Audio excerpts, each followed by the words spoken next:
제목은 여러분 성경 나왔듯이 이 하나님을 기쁘시게 하는 생활 이렇게 나왔죠.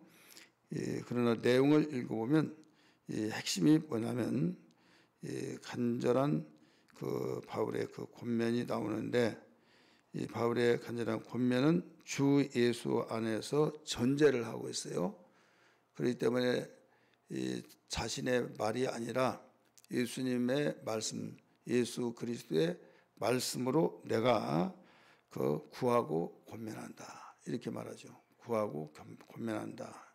1절 형제들아 우리가 끝으로 주 예수 안에서 너희에게 구하고 권면하노니, 이 구한다고 하는 것은 여기에서 간절하게 이런 뜻이 포함되는 거예요. 그래서 간절한 권면, 예수님 안에서 그러니까 내가 그 권면하는 것이 아니라 예수님이 너희들에게 바라시는 것을 내가 권면한다 이거예요.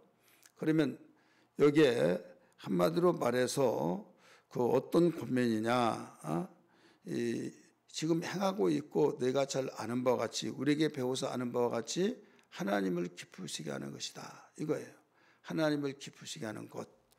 그래서 1절에서 이어서 보면 권면하노니 너희가 마땅히 어떻게 행하며 하나님을 기쁘시게 할 수 있는지를 우리에게 배웠으니, 배운 것이 뭐예요? 복음을 들었죠. 복음을 배우고 그래서 지금 행하고 있는 것이다 이거예요.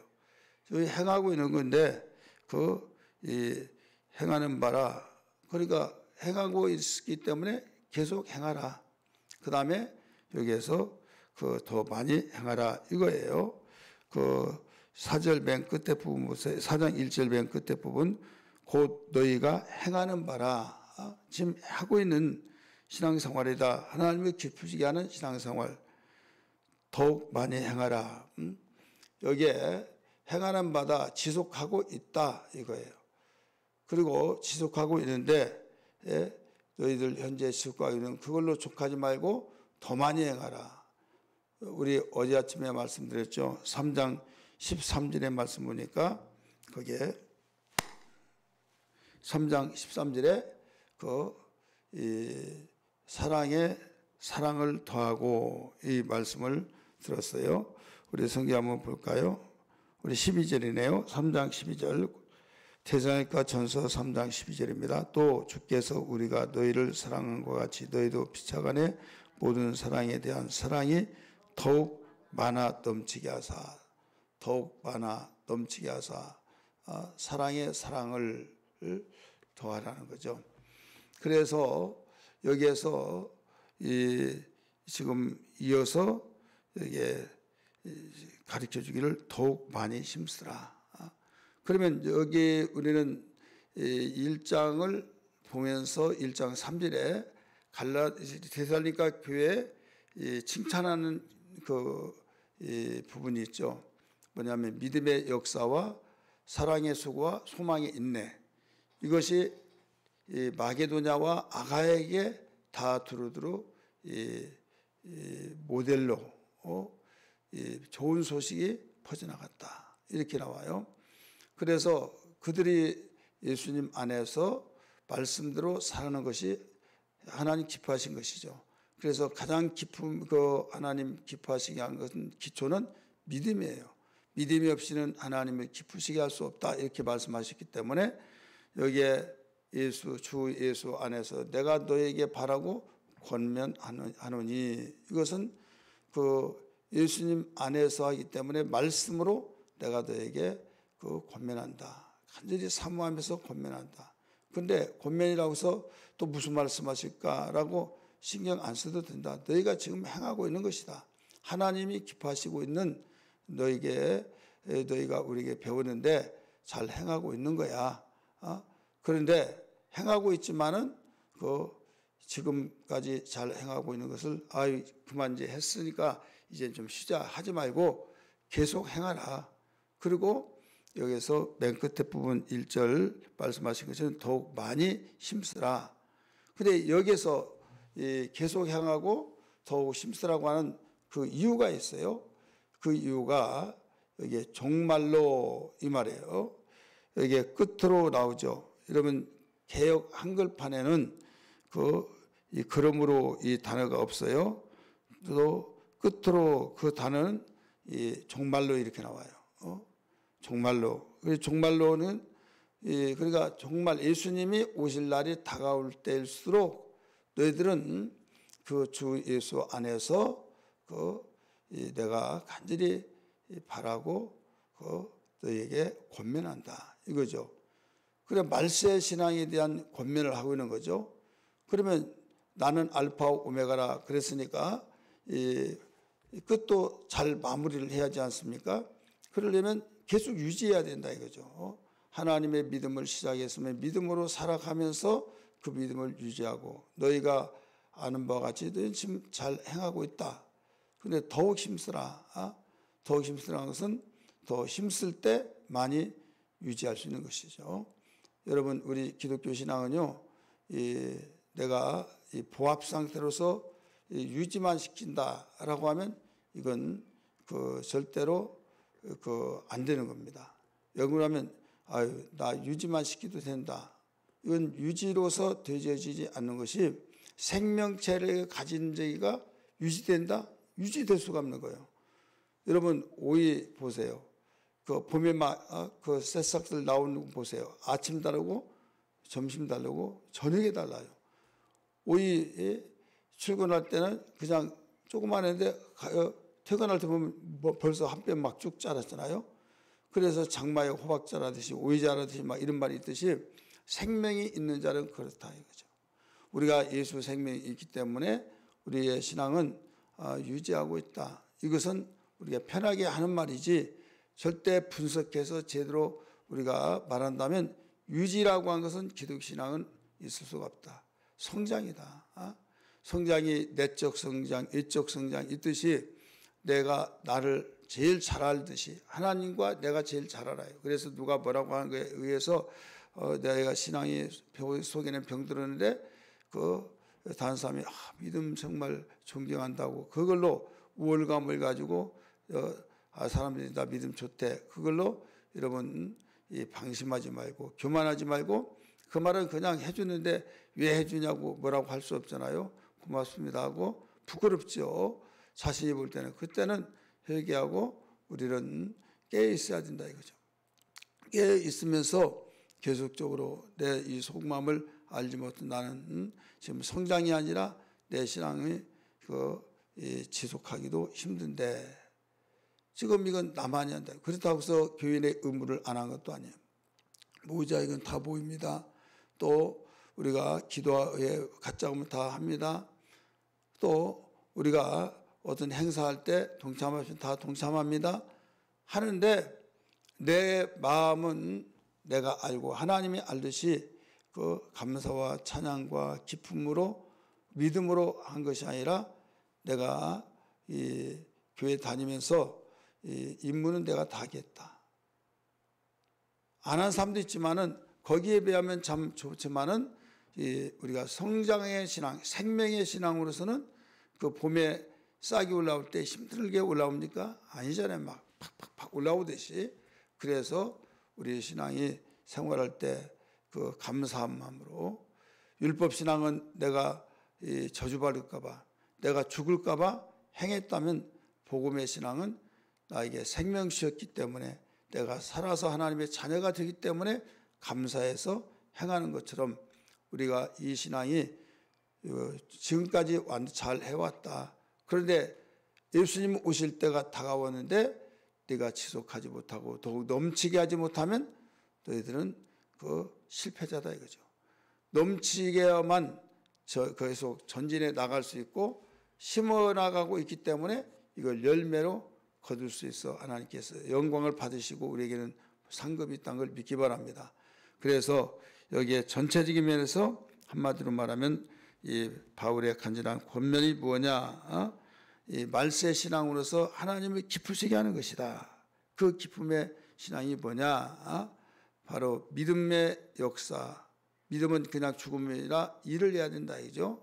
움직여야 된다 이죠. 믿음의 역사. 사랑의 수고. 우리가 수고가 없는 신앙생활은 온전하지 못한 것이다. 그 다음에 소망의 인내. 믿음이 있으면 소망이 따라오는데 저희는 반드시 기도하고 예수 이름으로 기도했습니다. 아멘 했을 때 뭐가 응답이 앞에 놓아 있는 것이 아니라 1년 갈 수도 있고 2년 갈 수도 있고 이건 반드시 주시는데 그걸 모른다 이거죠. 하기 때문에 인내하면서 기다리며 계속 이것이 반복되어질 때 이 신앙이 하나님이 기뻐하신 신앙이요 말세 신앙으로서 우리가 주님 언제 오실지라도 주 예수여 어서 오시옵소서 맞이할 수 있다는 것을 믿으시길 바랍니다. 이제 정리해서 말을 한다면 바울의 간절한 권면의 말씀을 정리해서 말한다면 첫째로 하나님의 뜻인 거룩한 생활을 해야 된다 이거예요. 하나님이 기뻐하신 것이 뭐냐? 간절히 바라고 권면한 것이 하나님의 뜻인 거룩한 생활. 3절에서 나왔죠. 하나님의 뜻은 이것이니 너희의 거룩함이라. 거룩함이라 설명을 하고 있어요. 이 거룩은 진리의 말씀대로 살아가는 거죠. 그런데 이 음란을 버리고 이렇게 나와요. 음란을 버리고. 여기 음란을 버린다고 말한 것은 우리 서두에 들었던 것처럼 데살로니가 교회가 참 좋은 교회로서 귀감이 되었지만은 더러는 이방의 때를 벗지 못하고 계속 음란한 사람들이 있었다는 것을 여기서 짐작할 수 있어요.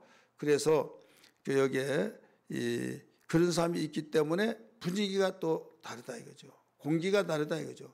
그래서 예수 믿으면 예수 믿은 사람답게 하나님의 자녀답게 성도답게 하나님의 원하신 것은 기뻐하신 것은 믿음인데 믿음은 하나님께서 하신 말씀을 믿고 여기에서 지금 상황적으로 적용시켜서 당시에 비출 때 음란한 사람이 있는데 거룩하지 못한 생활이다. 그래서 하나님이 뜻은 거룩함에 있다 하면서 음란을 버리고 이렇게 이야기하고 있는 거예요. 4절 보면 각각 거룩함과 존귀함으로 자기의 아내에 대할 줄을 알고 아내는 남편 대할 줄을 알고 각각은 부부를 말하고 있어요. 또 모든 성도들을 말하고 있어요. 그래서 여기에 거룩함과 존귀함으로 이 결혼을 하게 된 목적이 뭐냐 이거죠. 결혼의 목적 없이 결혼한 사람들이 많아요. 왜 결혼하냐? 사랑하니까요. 여러분 사랑하기 위해서 결혼하면 절대로 실패입니다. 왜? 살다가 보면 성격 드러나죠. 또 고집 있죠. 자기만 이해해달라고 하죠. 차이 나도 너무 차이가 나죠. 그래서 내가 결혼을 잘못했구나. 이러려고 결혼했나. 벌써 이렇게 되는 거예요. 그러나 한 가지 분명한 것은 성경의 원리는 왜 결혼을 하느냐. 서로 도우라고 하나님께서 배필을 만들어놨다는 것을 알아야 될 줄 믿기 바랍니다. 여기 창세기 잘 아는 말씀 2장 18절의 말씀 보면 내가 돕는 배필을 내가 주리니 하면서 만들었다 이죠. 돕는 배필. 이것은 상황적으로 우리가 현실적으로 살아갈 때 이 돕는 배필로 배필이 되기 위해서 만들어 주신 거예요. 하나님께서 이 아담 잠잘 때 갈비를 빼고 그 여자를 만들어 주면서 말씀하신 내용이에요. 독차하는 것이 원치 않다. 그러면서 돕는 배필. 그래서 서로 도와가면서 살아야만 행복한 삶이 되지 이것 가지고 저것 가지고 하면서 부리먹는다 이런 말 하잖아요.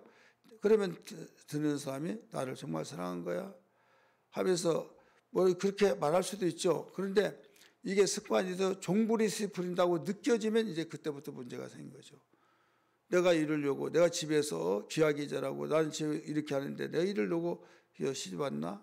이런 식으로 이제 생각할 수밖에 없죠. 인격을 가진 사람이니까. 그런데 문제는 뭐냐면 이렇게 하다 보니까 이제 문제가 되는데 여기에서 돕는 배필은 서로 돕는 거예요. 그래야만 서로 인격적인 존경이 나오고 그래요. 그래 여기에서 이 두 번째는 영적인 면에서 보면 근본적으로 보면 결혼한 이유는 이 결혼한 목적 근본적인 것이 되기도 하고 돕는 배필이 되기 위한 방법이기도 한 그것이 뭐냐면 거룩입니다. 결혼의 목적 거룩성이 있어야 된다. 거룩성을 지속하기 위해서 결혼을 한다 이 말이에요.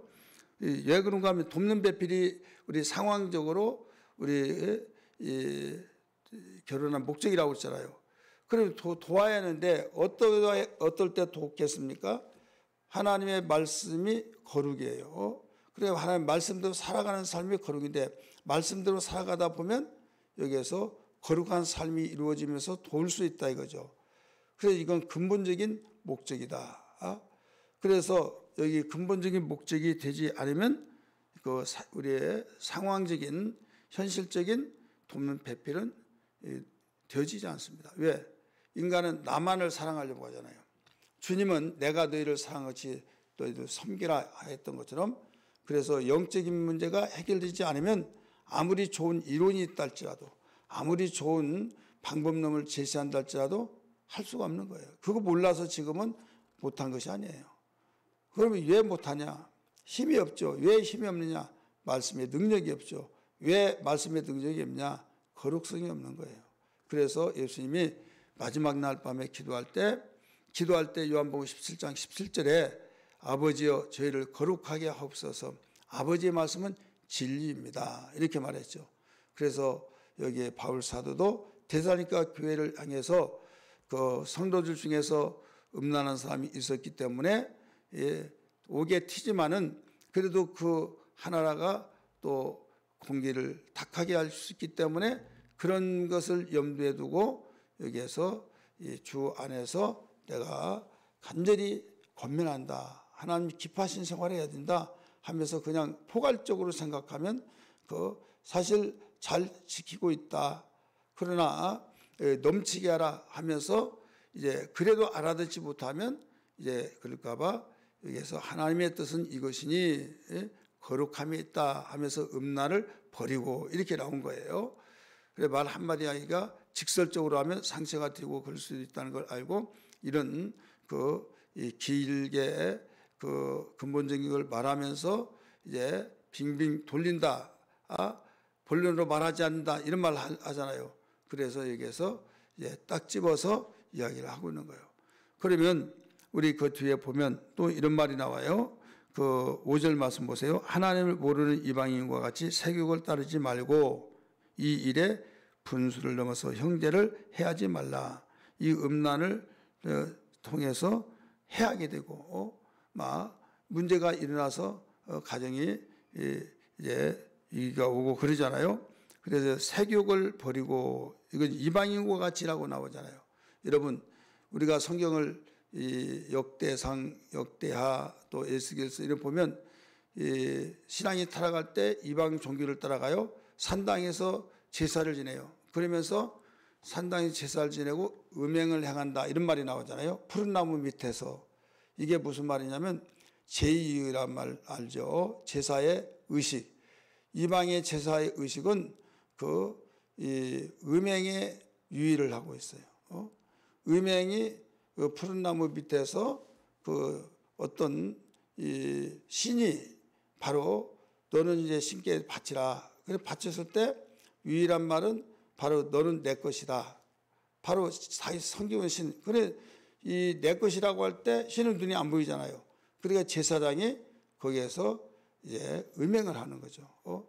그럴 때 이것이 이방인의 제사하는 의식으로 자리를 메꾸고 있다 이거죠. 그러다 보니까 이방의 제사 보수 문화를 따라서 유대 이스라엘 백성들도 그 영향을 받아서 그 짓 하고 있다 이거죠. 그러니까 이방인의 이방과 같이 세욕을 따르지 말라. 이 일의 분수를 넘어서 형제를 해하지 말라. 그 이유는 너에게 미리 내가 말했지만은 하나님이 너희를 그 사람을 신원하신다. 갚아주신다. 그 마음속에 그 원한을 갚아주신다 하면서 가르쳐 줬어요. 마지막 결론적으로 정리해서 말하고 있죠. 7절에 하나님이 우리를 부르신 것은 부정하게 하심이 아니요 거룩하게 하심이니. 오늘 본문에 거룩이라는 단어가 많이 나옵니다. 거룩하게 하심이니 부정하게 한 것이 아니라 거룩이다 이거죠. 그러면서 이 음행을 통해서 버리고 막 그런 일 있잖아요. 그럼 버리면 그 사람을 버린 것이 아니라 하나님을 섬기는 자들은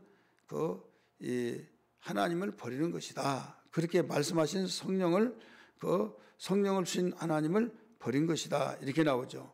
우리 8절 말씀 읽으세요. 그러므로 저버리는 자는 사람을 저버리는 것이 아니요 너희에게 그의 성령을 주신 하나님을 저버림이라. 여러분 우리가 복음을 전하였어요. 근데 우리를 문전박대 했어요. 그럴 때 너희를 버린 것이 나를 버린 것이다. 나를 버린 것은 내 아버지를 버린 것이다. 이런 식으로 예수님이 우리 성경 마지막 한번 봅시다. 누가복음 10장 누가복음 10장입니다.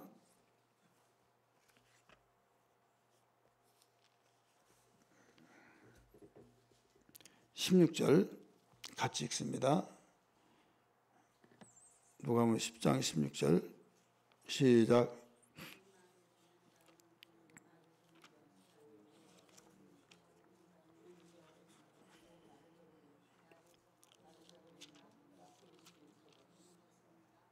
아멘. 너희 말을 듣는 자는 곧 내 말을 듣는 것이요 너희를 저버리는 자는 곧 나를 저버린 것이요 나를 저버린 자는 나 보내신 이를 저버리는 것이라. 그래서 우리 상황적으로 볼 때는 음란에 의해서 부인을 버렸다. 버린 걸 그렇게만 생각하죠. 그런데 성령을 주신 하나님을 버렸다. 이거예요. 그렇기 때문에 오늘 이 말씀이 우리 거룩이 우리에게 충만하여서 우리 결혼 목적을 바로 알고 하나님의 자녀답게 우리가 모두 다 이 간절한 권면의 말씀들이 생명이 되기를 주의 이름으로 축원합니다.